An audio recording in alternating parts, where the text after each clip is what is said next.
Мен идеям деп айтсам да болот да. Кээ айтып атышпайбы?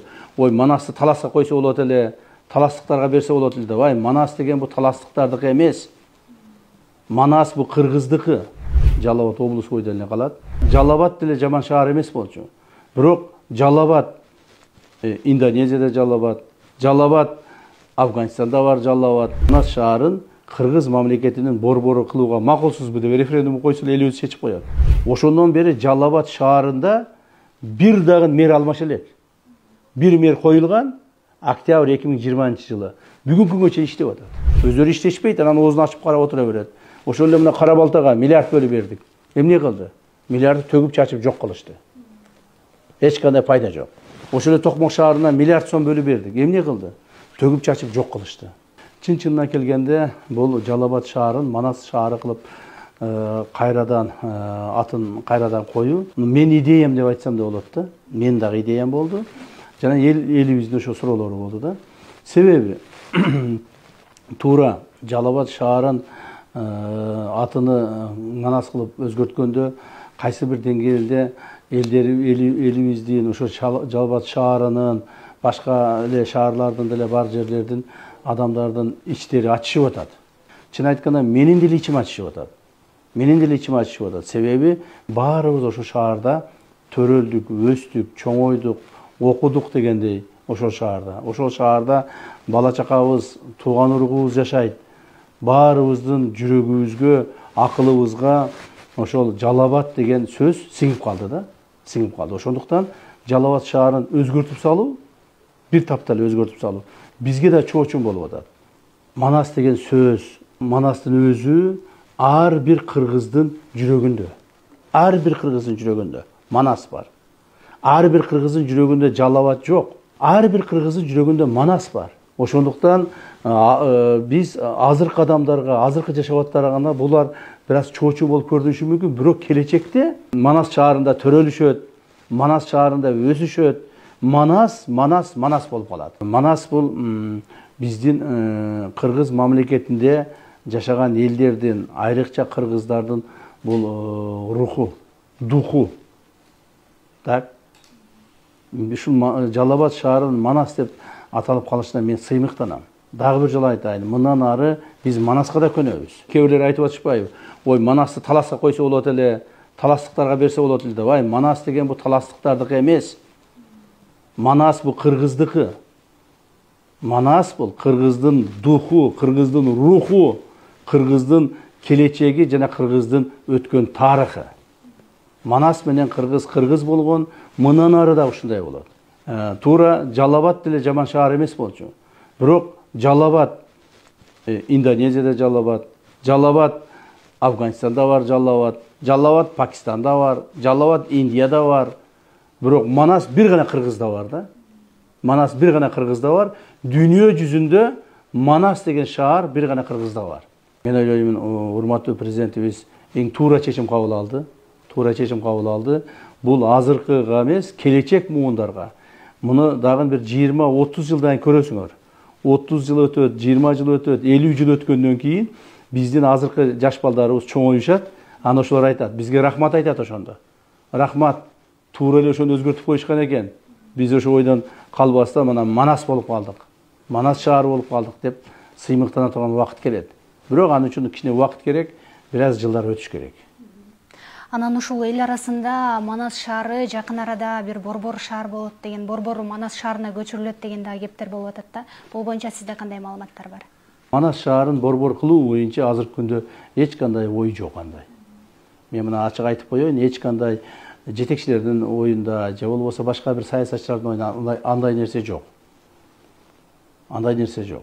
Бирок Манас шаары кыргыз мамлекетинин борбору деп аталып калса, бул сонун эле болмок. Сонун эле болмок. Бирок азырынча андай маселе коюлган жок эч жерде, андай маселе көтөрүлгөн жок.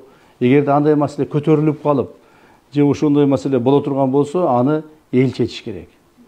Борбордун атын өзгөртүүгө же борборду которууну элибиз чечиш керек.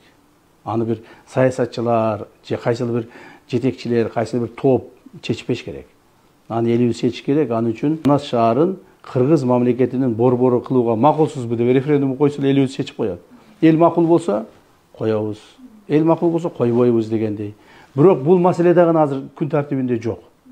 Күн тартибинде жок. Мен өзүмдүн оюмду айтып атам да. Эгер кайсы бир маалда ушул маселе көтөрүлүп калса, муну бир гана элибиз чечиш керек. Учурда өлкөбүздө аймактарда ар тараптуу көңүл бөлүнүп, ар тараптуу өнүгүүлөр болуп жатат десек дагы болот. Анан ушул өзгөчө облустардын ичинен Жалал Абадка өзгөчө акцент коюлуп, Жалал Абадка өзгөчө көңүл бөлүнүп жатат деген сыяктуу сөздөр да болуп атат да. Анан бул боюнча сиздин пикириңиз? Эми баягы айтып атышпайбы, Жалал Абад болсо анда Жалал Абад Манас облусу болуп калабы деп. Муну да тактап айтып кетейин. Манас облусу болбойт, Жалал Абад облусу бойдон эле калат. Манас шаары Жалал Абад облусу болуп калат да. Азыр бүгүнкү мыйзамдарга ылайыктуу. Жалал Абад шаары бул биздин мамлекеттин түштүк жергесиндеги Оштон кийинки эле чоң шаар. Республикабызда 3-чү чоң шаар. Так. Ал эми ал жерде эмне үчүн ушундай тез өнүгүп атат, тез ушундай жумуштар болуп атат? Себеби ошол жердеги биздин иштеген мэрияны деп коеюн. Мэрияда иштегендер, губернатор болуп иштегендер, ошолордун иштеринин жакшылыгы да. Аларга канчалык идеяларды айтсаң, же канчалык сунуштарды берсең, алар тез-тез аткарып турат да. Например, башка бир региондорго бир идея берсең, башка бир шаарларга, акимдерге, губернаторлорго айтсаң, алар ошол идеяны же болбосо эсинен чыгарып коюшат, же аткарышпайт, же чала аткарышат. Ал эми Жалал Абадка болсо, мисалы Жалал Абад шаарына мына давайте ушу ипотеканын үйлөрүн курайлы дедик эле. Жалал Абад шаарынын мэри, губернатору чуркап, тытынып жүрүшүп, жерлерди таап беришет. Ошого тез-тез ошол жумуштарды аткарышат. Бардыгы ушу кыргыз мамлекетинин ичинде Жалал Абад шаарында ала турган болот. Ошондуктан Жалал Абад шаарынын өнүгүшү бул бир эле Жалал Абад шаардыктар үчүн керек эмес. Бул бүт мамлекетибиздин ар бир жараны үчүн керек. Ошондой өнүгүү башка шаарларда да болуп атат. Болот. Бирок ал жакта темп мындай бир аз басаңыраак да. Инициатива жок. Мындай жергиликтүү бийлик органдарында иштеген адамдардын инициативасы жок. Чуркап иштешпейт. Же болбосо аларга анын кереги жок. Четтеп тура беришет, жоопкерчиликтен качышат. А Жалал Абад шаарында күндө жаңы идея, жаңы проекттер, жаңы ишканалар, ошонун бардыгын жергиликтүү бийлик органдарынын жетекчилери өздөрүнүн желкесине салып, мойнуна салып алып тартып кетип атышат. 2020-жыл октябрда мына 5 жыл болот, билесиз, Урматов Садыр Кожоевичтин командасынын бийликке келгенден бери. Ошондон бери Жалал Абад шаарында бир дагы мэр алмаша элек. Бир мэр коюлган октябрь 2020-жылы. Бүгүнкү күнгө чейин иштеп атат. Мына ушундай болуш керек. Иштеш керек. Болгону Жалал Абад облусунда бир гана губернатор алмашты. Бир эле жолу алмашты. А башка облустарда бүгүнкү күндө 4-төн 5тен алмашкан жерлер бар. Так. А шаарларда болсо 5-6 мэрлер алмашып кеткен жерлер бар. То есть ошондуктан шаар өнүгүп атат. Ошондуктан мамлекетибизде стабилдүүлүк керек. Урматтуу президентибиздин тапшырмасы менен мамлекетибиздин бүт булуң бурчтарынын ар бир райондорунда, шаарларында ошолордун жашоо турмушун көрүп, эмне керек, биринчи зарыл болгон эмне маселелерди чечиш керек, ошолорду карап, жер-жерлерде чечкенге аракет кылып атабыз. Мен өзүм ошого чуркап жүрөмүн. Мен дагы бир жолу айтамын, Жалал Абад шаарынын өнүгүүсү башка шаарларга да жайылыш керек да. Башка шаарларыбызда ушундай болгонго аракет кылыш керек. Мамлекетибиздеги эң чоң филармония Жалал Абад шаарында курулуп атат. Мамлекетибиздеги эң чоң кардиологик центр Жалал Абад шаарында курулуп атат. Мамлекетибиздеги президентибиздин атындагы президент мектеби ошол курулуп атат Жалал Абад шаарында. Жалал Абад шаарында эң чоң баягы дворец спорта тоже ошо курулуп атат. То есть булардын бардыгына жер керек, чуркаш керек, иштеш керек, акча керек, ошо эмгек керек да, эмгек керек. Эмгек кылса эле өнүгө берет. Точно эле Жалал Абад шаарында мына азыр Токмок шаарына карап атабыз. Президентибиз тапшырма берди.